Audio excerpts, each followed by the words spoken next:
Si voleu seure, sisplau.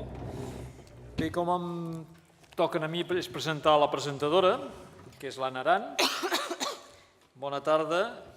Anna Aran és la gerent territorial de l'ICS a la Catalunya Central.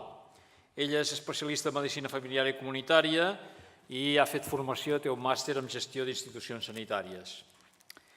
Bé, la doctora Aran, a més, és l'encarregada de tot l'equip humà que té l'ICS en aquestes comarques centrals, que són ni més ni menys que 1.500 persones, la majoria d'elles professionals. Per tant, jo sempre que penso aquesta quantitat tan important, les penso normalment en un hospital, totes juntes, però ella no, ella té els seus professionals extesos a través d'una àrea bastant extensa, on diferents centres de salut, diferents institucions, que tots ells treballen per l'atenció primària d'aquest país. Per tant, deixo a la doctora Aran que prengui la paraula per tirar endavant aquesta taula que, com he dit abans, són 9 reptes de l'atenció primària. Gràcies. Bona tarda a tots i a totes. Ara aquesta hora és una hora complicada, una hora de després de menjar i que van arribant tots, però espero que puguem generar les expectatives que els reptes de l'atenció primària es mereixen i en aquesta taula intentarem ser un pèl disruptius i generar debat per a poder parlar del que esperem de la nostra atenció primària. M'acompanya aquí la Iris Alarcón. La Iris Alarcón és metge de família al CAP Passeig Sant Joan de Barcelona, és especialista en medicina de família i és màster en competències mèdiques avançades i medicina pal·liativa. És vocal de la CAMFIC, va ser vocal de la CAMFIC en residents i ara de joves metges de família. Sí que m'agradaria, abans que ella comencés a parlar-nos, d'introduir una mica el que esperem de l'atenció primària. Durant el matí hem anat veient que l'atenció primària té un paper important en la salut i en la sanitat del nostre país i tots coneixem molt bé quina és la situació actual que tenim i la que ens vindrà. Tenim problemes sociodemogràfics, tenim la tecnificació de la medicina, tenim el problema de manca de metges en la nostra salut, però a mi sí que m'agradaria que donéssim una volta a l'atenció primària des del punt de vista que tots coneixem i que l'evidència científica també ens avala de quines són les intervencions que hem de fer des del punt de vista d'atenció primària, i sí que m'agradaria dir que els reptes que té l'atenció primària en el que tenim en la societat, si som capaços d'adoptar-los.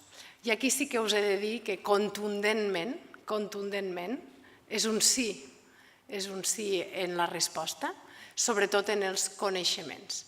Sí que deixeu-me que parli de capacitats i que parli de competències. Penso que durant uns anys hem estat centrant molt els coneixements, la superespecialització, la tecnificació en la medicina i ens hem descuidat la capacitació dels nostres professionals, ens hem descuidat la humanització de la nostra atenció i ens hem descuidat què és el que volen els nostres ciutadans. I aquí sí que m'agradaria donar-li una volta a la ponència que avui voldria fer, perquè quan parlava amb la ponent em parlava de quins eren els valors dels nous professionals que teníem en la nostra atenció primària i de quines eren les necessitats que realment tindria la nostra societat. I crec que hem de donar un gir important en tenir en compte què és el que creuen que s'ha de fer els nostres professionals. Quan a la primera ponència d'avui el Josep Figueres parlava i posava les P's en vermell, pensava que en algunes presentacions jo també utilitzava la P de la perseverança, la P de les persones i la P de la passió en explicar què és el que havíem de fer i crec que el que hem de fer és intentar vigilar en què és el que necessita la nostra societat. La nostra societat, amb la seva generació X, que ara ja està començant a jubilar-se, la seva generació Y i la seva generació Z, segurament que té diferències molt importants en els valors que els nostres professionals tenen i en quines són les seves fites i... Vols aigua?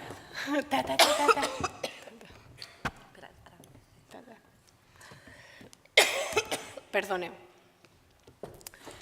I en quines són les fites que ells es mereixen. Per tant, tenim una diferència entre els professionals que es van incorporant en la nostra societat com a professionals sanitaris i després en quines són les necessitats que tenen els nostres ciutadans. Per tant, hi ha una disrupció entre les necessitats dels pacients crònics, dels pacients que envelleixen i els que consumeixen els majors recursos i els professionals que s'estan incorporant en la nostra societat. Donar-li la volta i veure que durant un temps hem estat molt centrats en indicadors, de procés sobretot, no pas de resultats, en mirar què és el que fan els nostres professionals i com ho fan i fer un salt en aquest canvi, crec que és molt important. L'autonomia, que hem estat parlant durant el matí, de l'autonomia de les decisions tant dels professionals i tant dels nostres ciutadans, vol un altre pas més gran en la participació. Participar entenem que no només és estar en grups de treballs, participar és corresponsabilitzar-se en les decisions. I aquí hi entra una part important que és capacitar tant a la nostra ciutadania com als nostres professionals, no només en coneixements ni en habilitats, sinó també en la gestió de les emocions que el món actual ens demana. I aquí sí que volia entrar en una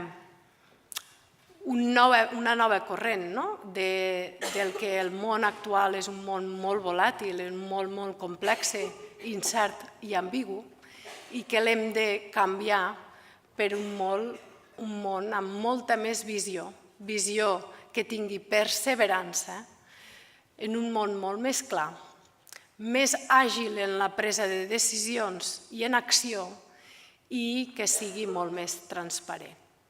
Per tant, sí que m'agradaria potenciar sobretot el paper de l'atenció primària en aquest canvi que ens esdevé. El món del generalisme que va quedar com en segon terme durant uns anys on la superespecialització era la gran heroïna, ha retornat per a poder actuar davant de la situació actual que tenim i del gran volum de malalties cròniques que tenim. La visió holística que pot donar l'atenció primària amb tots els seus professionals i, per tant, parlant no només de metges i no només d'infermeres, com s'ha dit abans, de tots els professionals sanitaris que intervenen en el procés assistencial és clau per generar aquest canvi. Ara sí que ja us dono pas a la doctora Alarcón i comencem amb la presentació. Moltes gràcies. Doncs moltes gràcies, Anna, per la presentació. Jo us haig d'explicar que estic especialment il·lusionada i que, tot i que porto dies malalta, no em volia perdre el fet d'estar avui aquí perquè, tot i que jo em vaig formar, l'especialitat la vaig fer a Barcelona, per mi tornar a venir a Manresa és venir a casa meva, perquè jo quan vaig acabar... Perdoneu. Quan vaig acabar... Ai, perdoneu.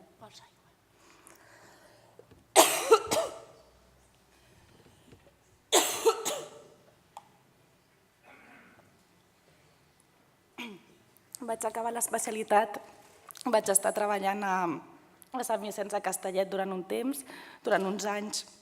Vaig aprendre molt de l'atenció primària, de la feina que es fa aquí a la Catalunya central, de la feina que es fa en aquesta dispersió del territori, que jo mateixa vivia a les guàrdies de nits. Per tant, jo estic molt contenta de poder estar aquí. I ja per començar una mica en línia amb el fet de que són els nous reptes de l'atenció primària i començar a treballar ja en el futur, que ja és el present nostre, us deixo aquí un parell d'etiquetes, tant l'etiqueta que està utilitzant el Congrés, aquest Congrés per fer-se difusió a les xarxes socials, al Twitter, com el que també estem utilitzant nosaltres, els joves metges de família de la CAMFIC, de la Societat Científica Catalana de Medicina de Família, per tal que puguem ampliar i fer difusió del nostre missatge, que és el Nous Reptes AP. Doncs bé, si us sembla, comencem. I per començar m'agradaria explicar-vos per què jo estic enamorada de la feina que faig, per què m'agrada tant estar i treballar a l'atenció primària. I com jo em sembla que no us ho podria explicar tan bé en paraules com aquest vídeo que us posarem ara. Gràcies, Jaume.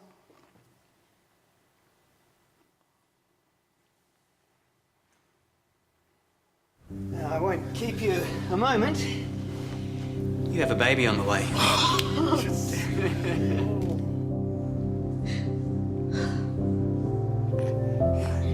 You have to keep talking about your feelings.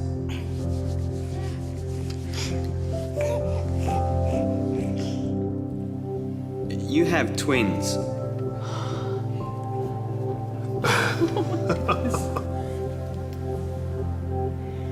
You have nits. You all have nits.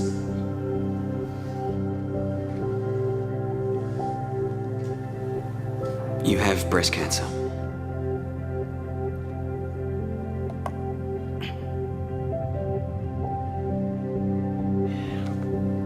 You have excellent results here.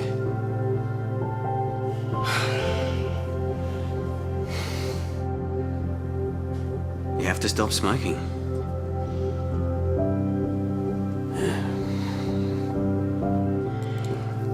You have to stop smoking.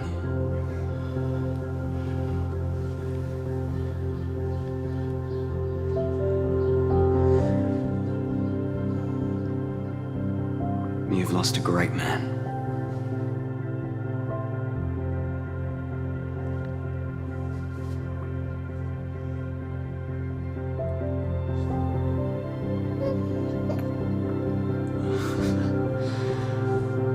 We have quite the journey ahead of us.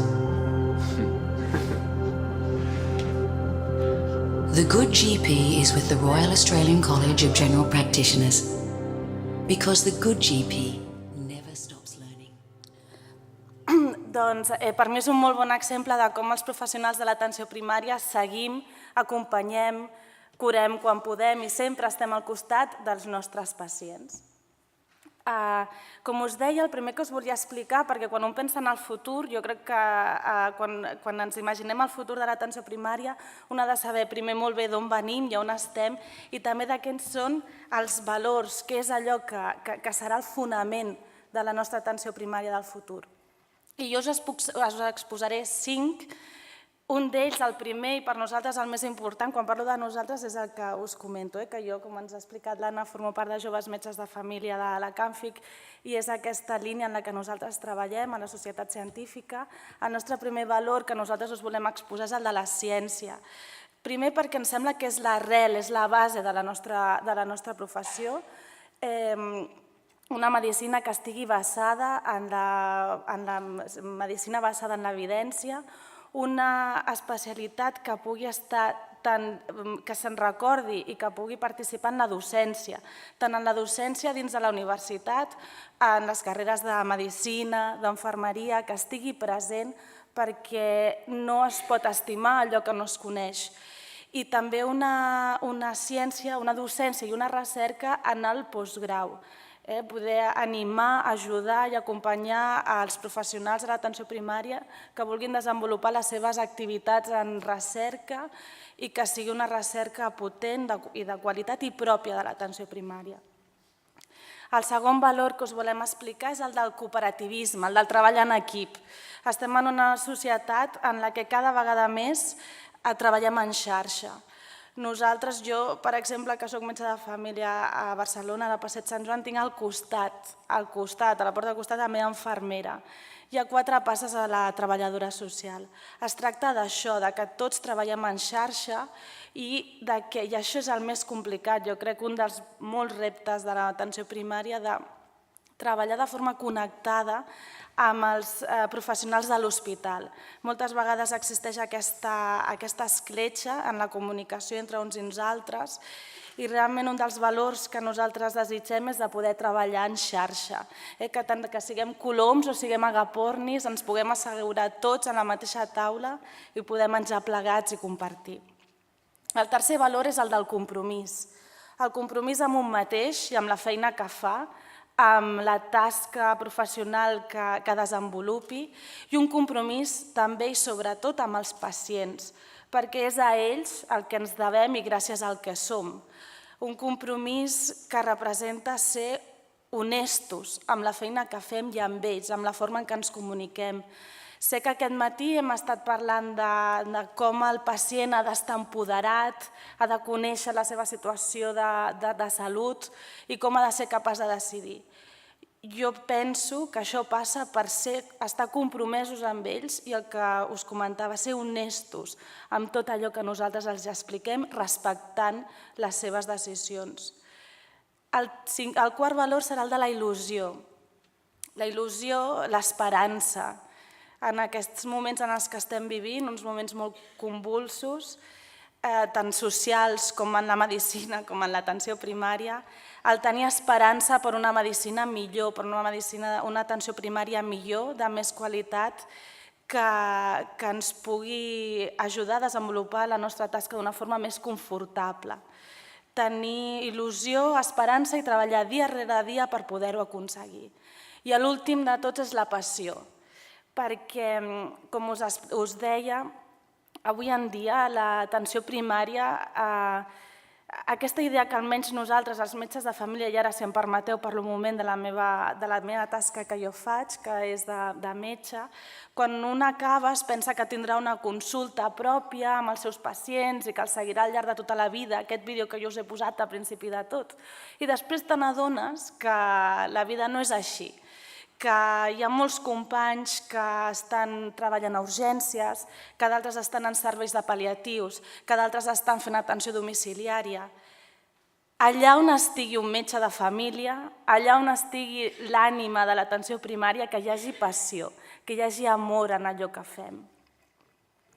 I una vegada us he comentat aquests 5 valors que em sembla que són el fonament d'allò que fem, que decidim fer en el nostre futur, permeteu-me que parli de 3 punts que a mi em sembla claus per aquesta atenció primària que volem veure en els propers anys. En primer lloc, us parlaré del concepte de lideratge.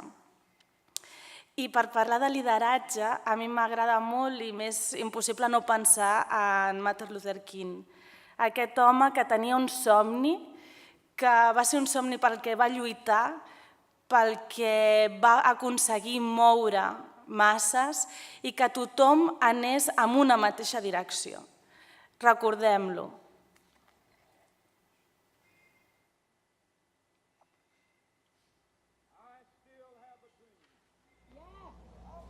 It is a dream deeply rooted in the American dream.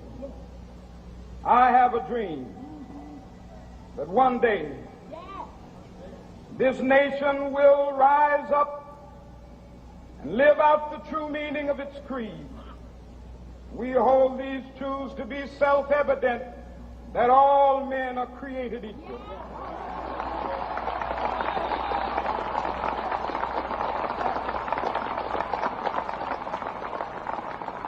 I have a dream that one day on the red hills of Georgia, the sons of former slaves and the sons of former slave owners will they be able to sit down together at the table of brotherhood. I have a dream that one day, even the state of Mississippi, a state sweltering with the heat of injustice, sweltering with the heat of oppression, will be transformed into an oasis of freedom and justice. I have a dream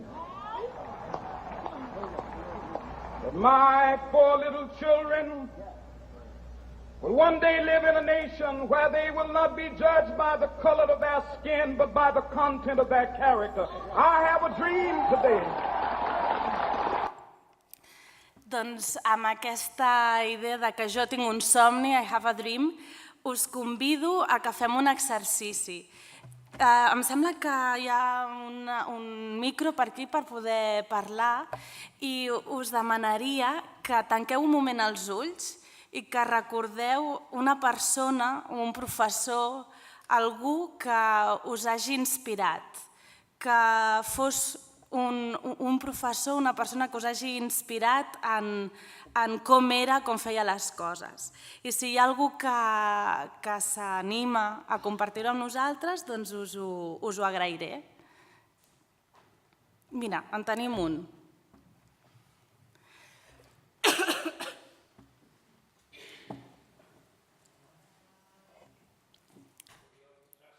Bona tarda.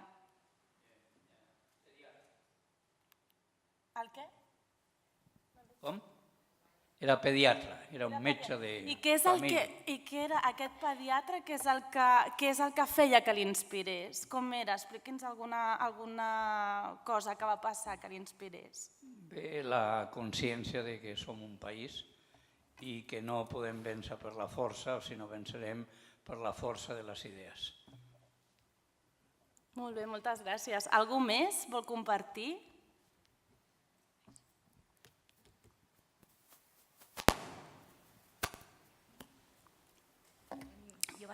Bona tarda.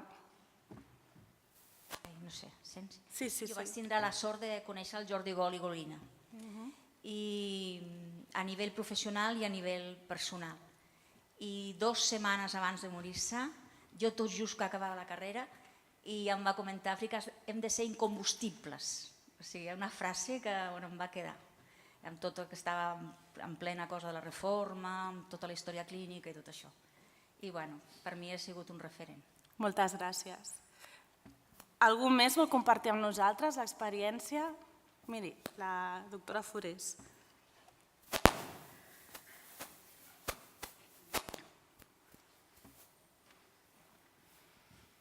Jo era molt joveneta, vaig tindre l'oportunitat de conèixer el Joan Vivancos. I el Joan Vivancos, que deia que ell era un clínic, jo sempre el recordaré per 2 coses. Un, perquè era un gran clínic i sobretot per la seva immensa humanitat. Que bonic, moltes gràcies. Algú més vol compartir amb nosaltres la seva experiència? Doncs mireu, han sortit conceptes... No, és que jo no ho veig bé, no hi ha cap mà aixecada, oi? Mireu, hem parlat de la consciència, de la força, de ser incombustibles, de la identitat, de ser un bon clínic, de ser humà. Jo crec que tot això són les característiques que les poguéssim reunir en una, seria una de les imatges d'un bon líder. Quan ara parlem d'aquest líder, no és tant una persona que està davant del grup i no és algú que està manant, que està dient com s'han de fer les coses, sinó que està davant del grup i que motiva a que tothom vagi endavant en la mateixa direcció. I són aquests valors, aquestes qualitats humanes de les que aquí a la sala han sortit unes quantes, les que fan que un líder sigui com a tal, que sigui motivador i que sigui l'espurna que encén que el grup tingui força, tingui energia per continuar endavant. tant en els canvis que tot sovint són complicats. Un altre dels conceptes als quals jo us vull parlar és el tema de les noves formes de comunicar. Com us deia, jo no us parlaré tant de la forma en què en com ens comuniquem amb els pacients, perquè sé que ja ho hem parlat abans, però sí que m'agradaria que parléssim o que reflexionéssim en aquesta estoneta que ens han donat sobre com utilitzem les noves formes que tenim de comunicar, les xarxes socials, el Twitter, el Facebook, llavors els blogs. Jo ara us he posat aquí un exemple d'un blog, que és el d'Agora Mèdica, que és un blog que fem juntament amb el Jordi Mestres i jo mateixa, que és un company metge de família també, com aquestes xarxes socials ens han d'ajudar a amplificar el missatge, que està bé tenir un pensament crític que ens ajudi a reflexionar sobre la situació actual, però també hem de pensar molt bé com traslladem aquest pensament a les xarxes, que són un gran altaveu amplificador. Un missatge en positiu i de construcció serà aquesta atenció primària que nosaltres desitgem. Us volia explicar, posar d'algun exemple, petit exemple, de què és el que s'està fent ara a internet en atenció primària, que són propostes noves i de forma individual, en col·lectius individuals a diferents parts de l'estat espanyol, sobre com s'estan utilitzant les xarxes per tal de fer difusió d'alguns missatges. Per exemple, us faré tastets, no us posaré tot el vídeo sencer, però sí que volia que tinguéssiu consciència del que s'està fent a les xarxes socials sobre la nostra situació de l'atenció primària i sobre com s'està difonent aquest missatge en positiu. Per exemple, aquest vídeo que us posarem ara, tira cap endarrere i a l'enllaç, si us plau, si pots picar, llavors veurem el vídeo. Aquí. Aquest vídeo que nosaltres veurem ara és d'un vídeo que va fer una metgessa de família d'Andalusia. És un curt que va presentar en un certamen de curs i que va guanyar. I és molt graciós perquè li pregunta a altres professionals que no tenen res a veure amb la sanitat què aconsegueixen fer ells en 5 minuts, que són els temps que tenen els metges d'atenció primària. Metges, no altres professionals. Lo único que nos daría tiempo sería a marcar por dónde va a ir estas piezas ensambladas, unas con otras.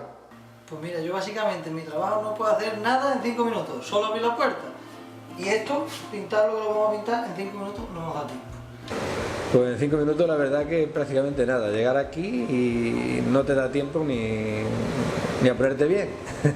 Es muy poquita cosa, muy poquito tiempo. 5 minutos no es nada. Pues poquitas cosas. En mi profesión 5 minutos no da para nada. Pues evidentemente... Ja està, és només per fer un tastet, perquè veieu com la plataforma d'utilitzar vídeos i d'anar a un curtmetratge és una forma de fer difusió de quina és la situació, per exemple, en aquest cas, de l'ús del temps, la gestió del temps en atenció primària. Això és un altre projecte que us volia presentar, és un projecte que es diu Elige Medicina de Família Comunitària, que és un projecte d'uns quants joves metges de família, aquesta vegada a nivell estatal, i que el que promou és fer una campanya per tal que la medicina de família comunitària es conegui a tot l'estat i en la gent que ha de triar especialitat. O sigui, està dirigit a estudiants que tot just han acabat el MIR i que coneguin la nostra especialitat, perquè, com us deia al principi de tot, la nostra especialitat no està coneguda a les universitats, no està present o molt poc present, molt poc conegut. Llavors, aquests són uns vídeos de metges de família que promouen que expliquen les coses de medicina de família. I per últim, un altre exemple que us volia explicar és d'un projecte que es diu Desenfermando, que és d'un metge de Sevilla que el que fa és que utilitza anuncis de televisió on es promouen certs hàbits de salut i ell els hi dona la volta. És un exemple, per exemple, de l'anunci del Danacol, del iogurt. Sabeu que el colesterol ha d'estar per sota de 200 i que això a atenció primària és una cosa que veiem moltíssim, que la gent està molt preocupada, i ell com gira i li dona la volta també utilitzant les xarxes socials. Per tant, són diversos exemples en els quals us volia mostrar com això, com neix d'una situació de criticar una situació de la societat i de com les xarxes socials ho pot amplificar per fer-li difusió. I per finalitzar i per acabar, l'últim punt clar del qual us volia parlar és del paper de la dona en la societat i en la societat de la salut. I per això jo us volia presentar a la meva àvia. La meva àvia, la iaia Juana, és una dona que va néixer a Andalusia, que va venir quan era molt petita a Barcelona, que només va viure una guerra civil, va viure una postguerra, va criar 4 fills, va treballar molt i en negre, i recordo molt especialment com la meva àvia m'explicava que va ser una de les primeres dones que va votar a Espanya. La iaia Juana, la meva àvia, és un gran exemple de com les dones sempre anem un pas per endarrere en aquesta societat i també de la fortalesa que tenim les dones per poder avançar tot i les dificultats. Amb això us volia introduir el tema aquest, el concepte del sostre de vidre, que es va acunyar als anys 70, que la meva àvia no tenia ni idea que era el sostre de vidre, però ella el va viure molt. I són aquestes creences que envolten a la nostra societat i que fan que les dones tinguem més dificultats per poder avançar. Fixeu-vos si està tan present i si li dona tantes voltes a aquest concepte ara, que això és unes escales del metro de Nova York. Són d'un artista que va fer aquestes escales i que vol representar molt bé com les escales mecàniques són pels homes, que les utilitzen els homes, i les escales que has de pujar cada esgrau són per les dones. És una realitat que, per exemple, en les professions de la salut les dones són més en quantitat, però que encara ara en les càrrecs més elevats estem menys presents. I no sé com estem de temps, Anna. Sí, anem bé? Doncs com estem bé de temps que m'ho comuniquen, m'agradaria... Hi ha 2 vídeos en aquesta diapositiva, el segon, si no t'importa, posar-lo, només per mostrar-vos que el sostre de vidre no és només per les dones, que aquesta situació que nosaltres estem vivint en la nostra societat és per homes i per dones, perquè els homes també tenen el seu corset de no poder mostrar-se tal com desitjarien.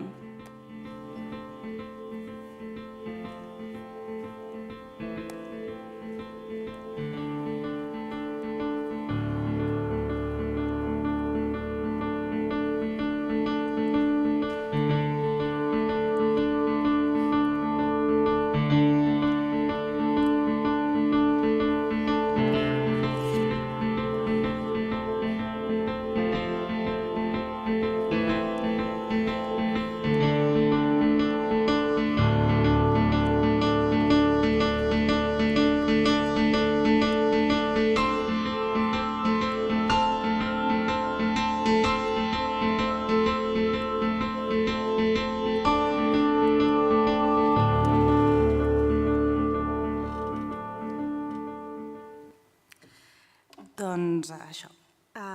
I ja per concloure, que passarem Si voleu fer alguna pregunta o més que pregunta, i a mi m'agradaria que poguéssim crear algun diàleg, si és possible, sobre l'atenció primària.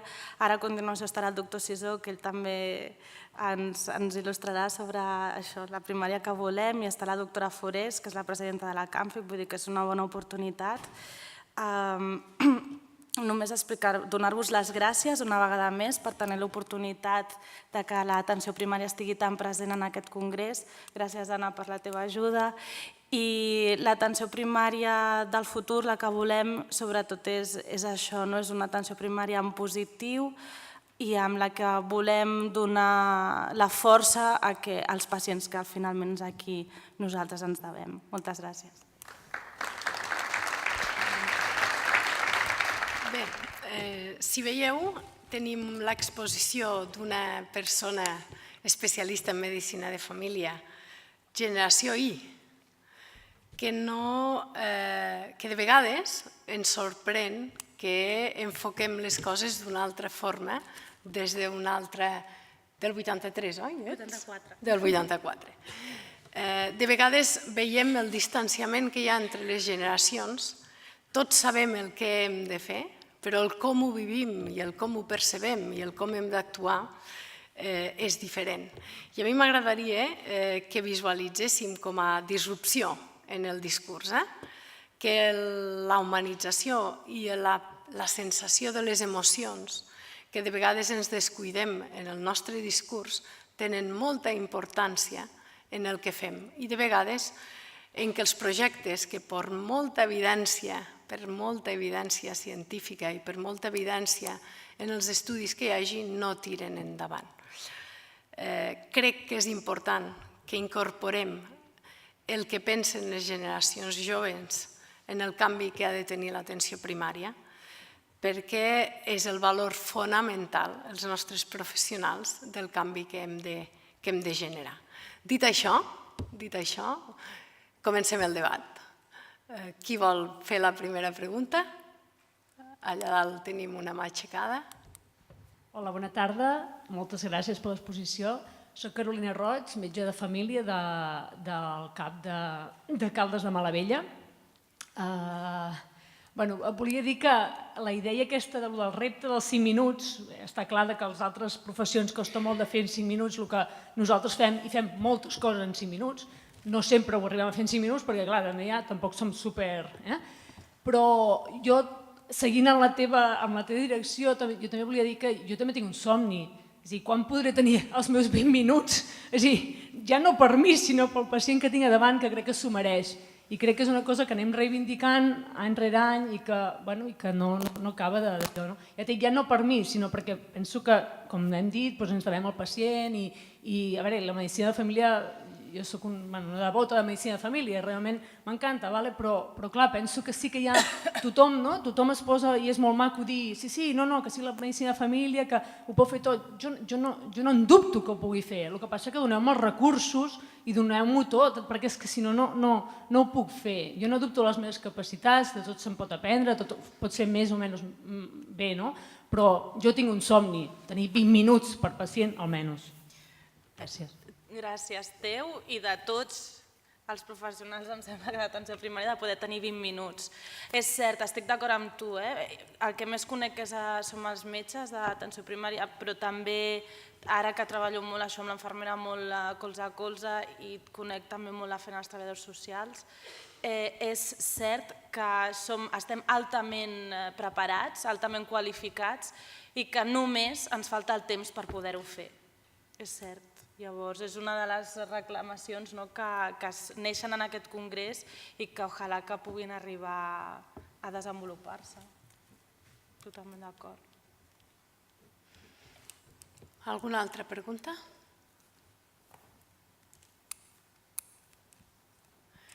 A mi sí que abans, si algú més vol parlar, penso que la reivindicació del temps, la reivindicació del temps com a temps, no la veig. La veig més en el temps de qualitat. Crec que hem de canviar molt la nostra forma d'organitzar-nos i durant avui, aquest matí, hem estat parlant de que de vegades centràvem molt l'assistència en l'acte mèdic. Hi ha molts més professionals que estan actuant dins de l'atenció primària i el procés assistencial és clau. Quan parlem de què és el que ha de fer cadascú, què és el que ha de fer el metge, què és el que ha de fer l'infermera, a mi sí que m'agradaria recolzar molt la feina d'infermeria i que de vegades en el món veiem que les competències les anem incrementant, però les normes no es van adaptant a les competències. I aquí sí que penso que les necessitats tant de la societat com el coneixement que creix, com les competències que tenen els professionals, no l'estem adaptant al món i que segurament ens hem d'organitzar d'una altra forma, diferent, molt canviant, no igual que la que fèiem fa 20 anys, per atendre els nostres professionals. I n'estic seguríssima que el lloc en el que hem d'atendre segur que no ha de ser la consulta, només, sinó que hem de sortir de les nostres consultes per adaptar-nos a les necessitats dels pacients que ens necessiten més. Segurament he generat debat amb la resposta. A part de ser metge del CAP de Caldes, soc la referent també, juntament amb una infermera comunitària de la meva ABS. I a part estic en un grup multidisciplinar del Col·legi de Metges de Girona, amb un grup multidisciplinar amb 6 col·legis més de fisioterapeutes, infermers, veterinaris, psicòlegs, fisioterapeutes, infermeria, som 6. Estem en un grup multidisciplinar de promoció de la salut. La gent també s'omple molt la boca de promoció de la salut i que hem de sortir fora i buscar els actius en salut i buscar totes aquestes coses, però clar, és a dir, i també voldria dir que tampoc no ho hem de deixar només a infermeria, perquè penso que els metges també tenim una part important, perquè això també s'ha deixat molt de que, això de comunitària ja ho farà infermeria. I penso que nosaltres com a metges de família també ens diem metge de medicina familiar i comunitària. Per tant, també no hem de deixar només aquesta parcel·la per ells. Jo no m'entraré ara en el debat aquest d'infermeria de les coses, jo crec que hi ha molt a debatre i extensament, però sí que realment, vull dir que no ho deixem, també és una part nostra i evidentment que això de fora de la consulta i tot, i que és que tot és molt maco, però a mi m'agradaria que potser la gent que mana me contestés una mica aquestes coses perquè realment no està, és a dir, està molt ben dissenyat des d'aquí, però després a l'hora de la veritat et veus limitat per poder fer, perquè jo no puc fer comunitària perquè resulta que tinc que passar la meva consulta, perquè si no, m'entens? Llavors, no sé, crec que està tot una mica així, i sobretot això, no deixar que només és feina d'infermeria tampoc, perquè són metges, i és també molt important tot el tema de la promoció, i tot va orientat cap aquí, és molt important, però moltes vegades parlem de promoció i no sabem ni de què estem parlant, perquè ho barregem en prevenció, ho barregem en moltes altres coses, i no sabem ben bé ni de què estem parlant moltes vegades. Allà estem fent un estudi, estem fent uns grups focals per parlar que la gent ens expliqui què entenen ells per promoció, quines barreres tenen per fer aquesta promoció dins la consulta. Vull dir que hi ha molt a parlar amb això i ja em sembla bé el que dius, però crec que hi ha diversos matisos a fer. Gràcies. Maria.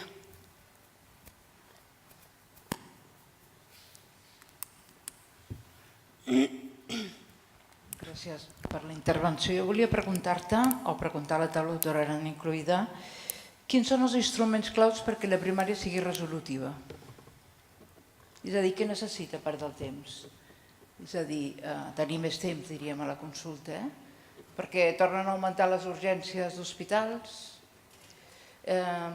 Des de primària s'ha de poder ingressar i anar a passar visites sociosanitaris. Quina consultoria, diríem, d'altres especialistes d'hospital.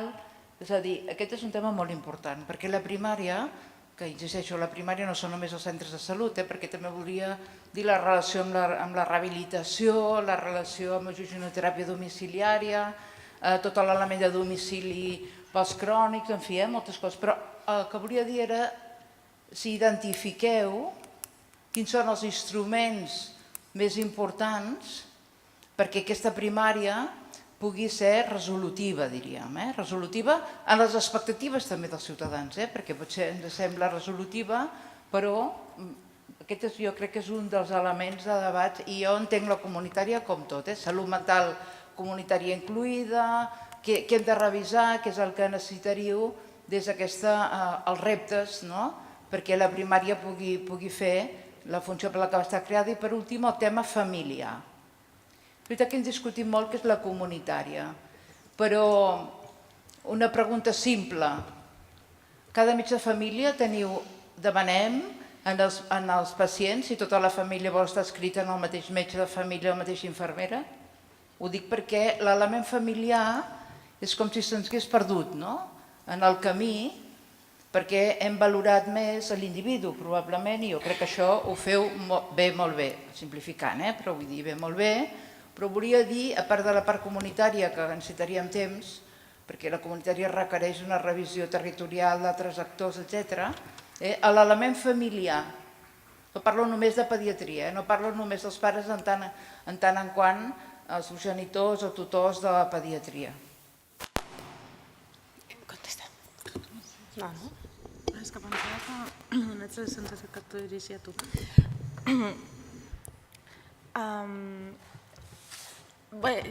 Responent al tema de la família, és que és cert, o sigui, nosaltres no treballem només amb l'individu, sinó també en tot el context familiar i comunitari. En el meu cas, el 90% dels pacients que estan inscrits al meu CUPU també està a la família.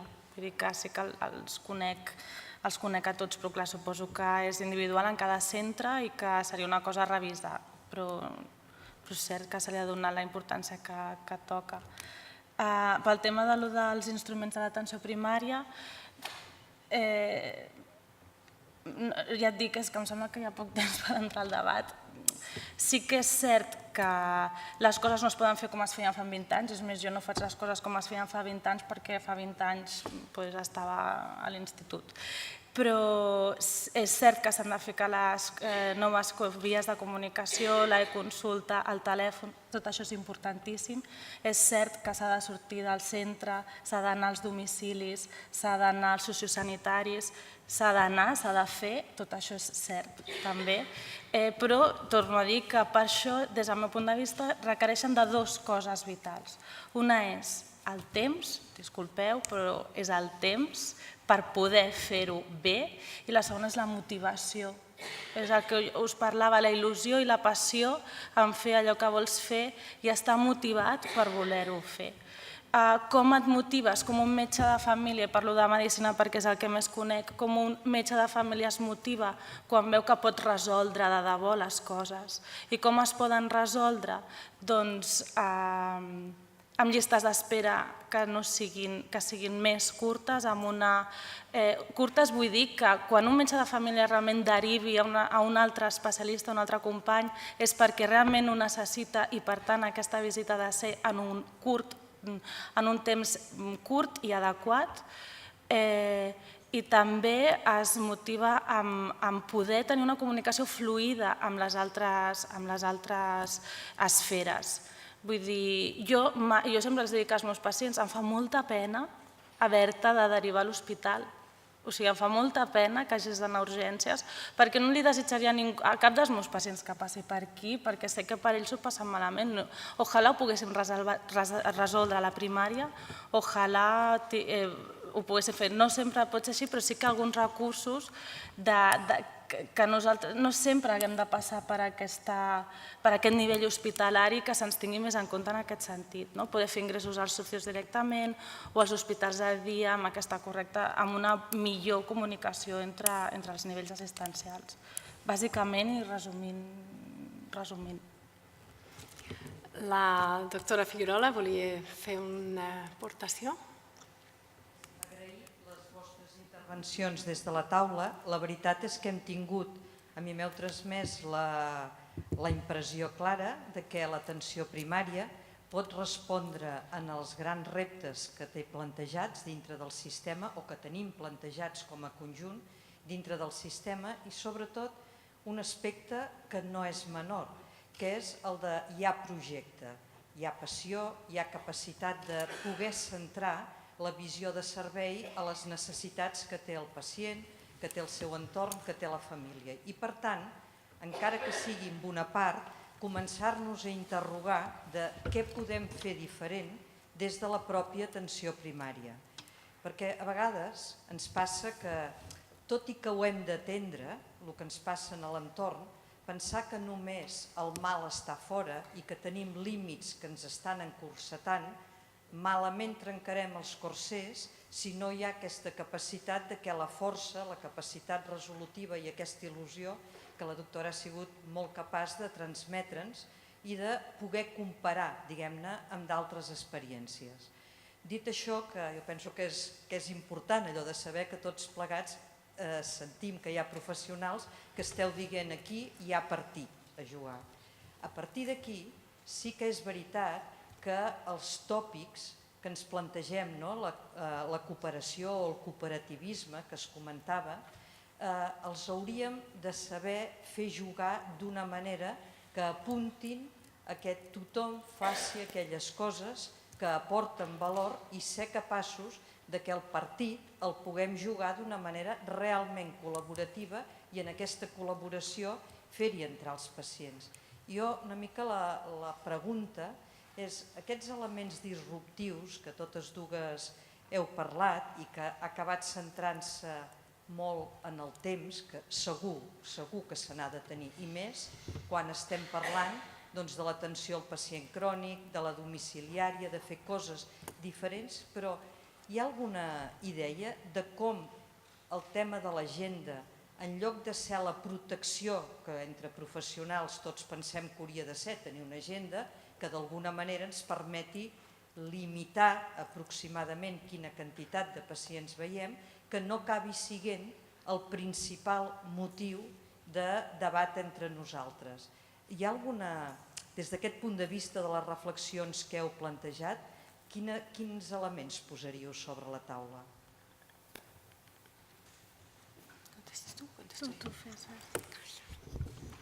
Jo no volia entrar tant en el debat de les agendes.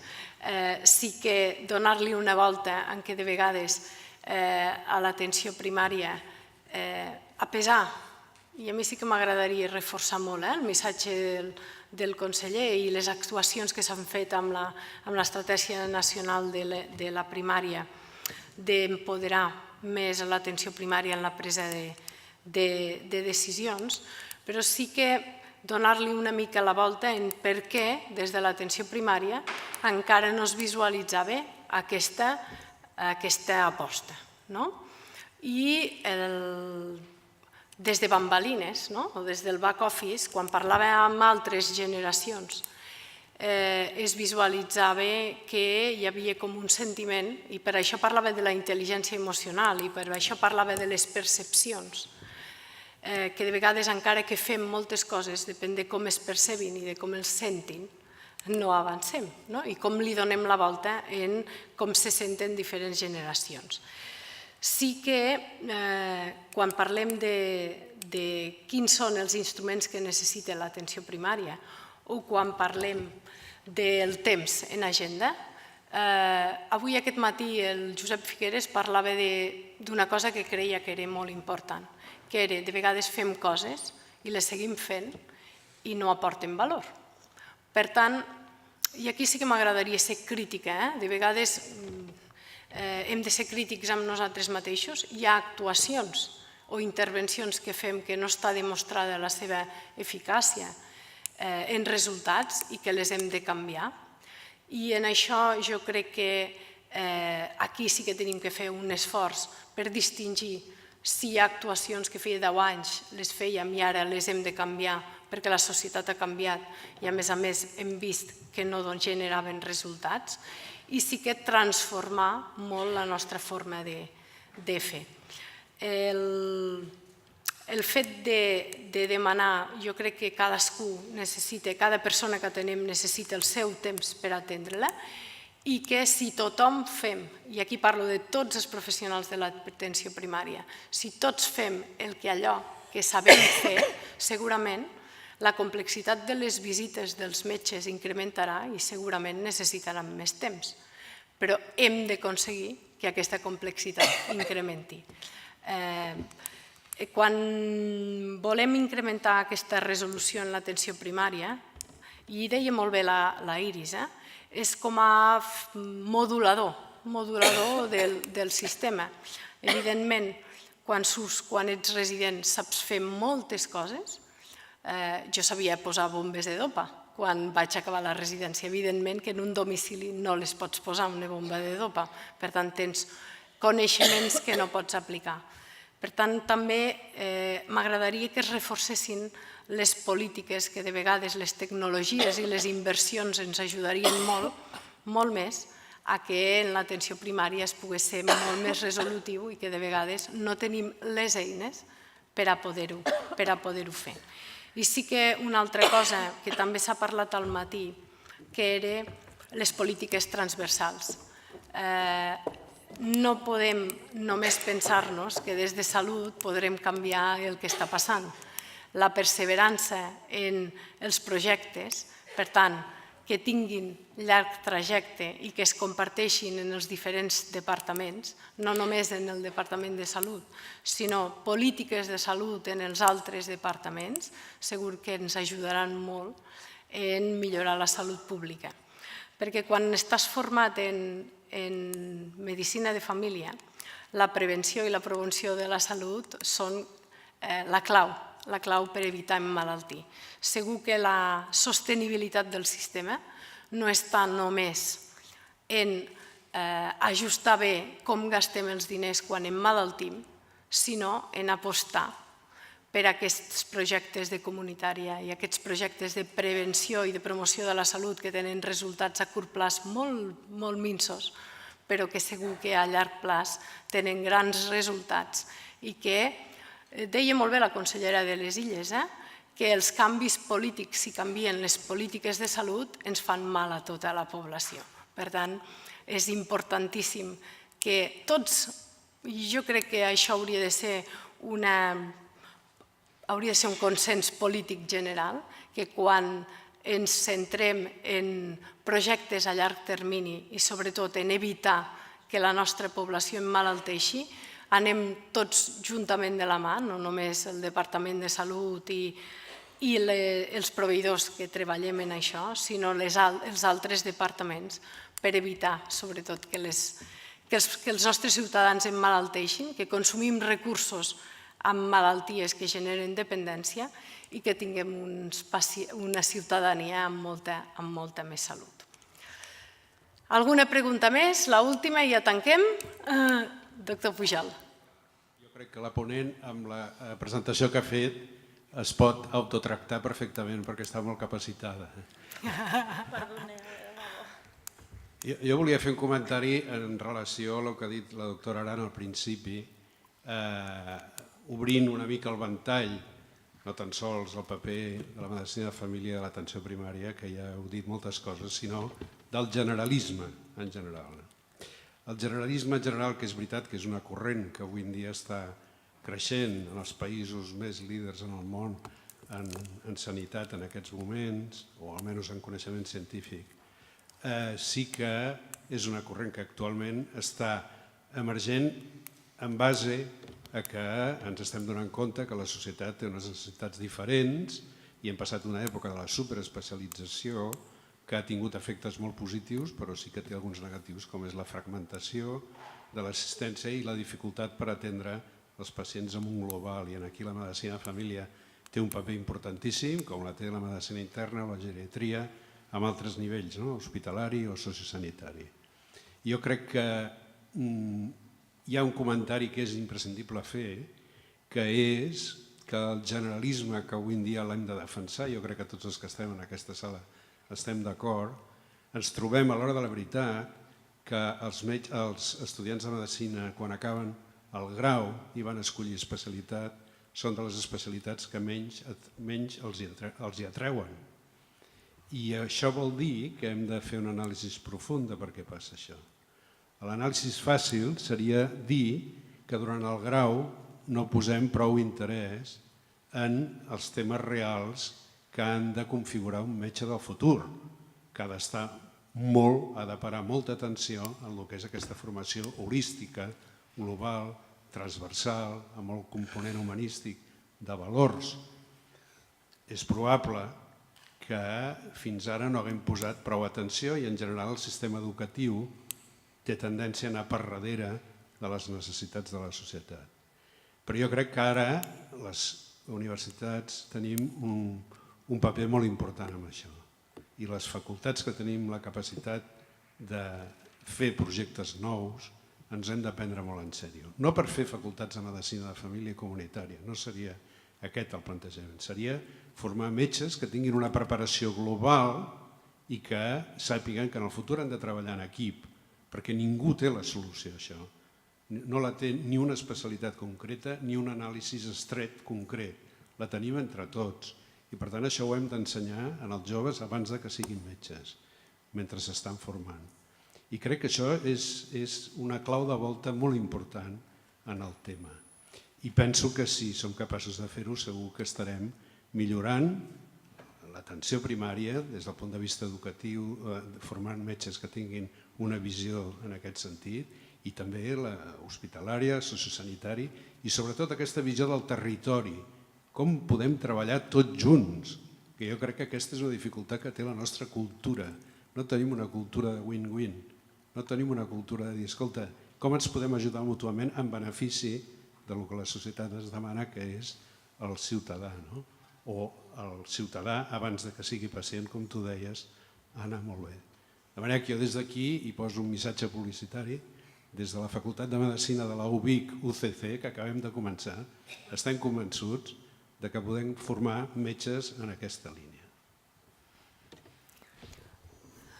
Vols dir alguna cosa? Totalment d'acord, Ramon. De vegades els que hem triat ser metges de família ens hem sentit com el conillet o l'ovelleta negra de l'especialitat. Apostar moltíssim per aquest canvi de visió en la Facultat de Medicina de Vic i tot el nostre suport. Tanquem, per tant, la taula, que ja em diuen que ja ens han passat de temps, i moltes gràcies.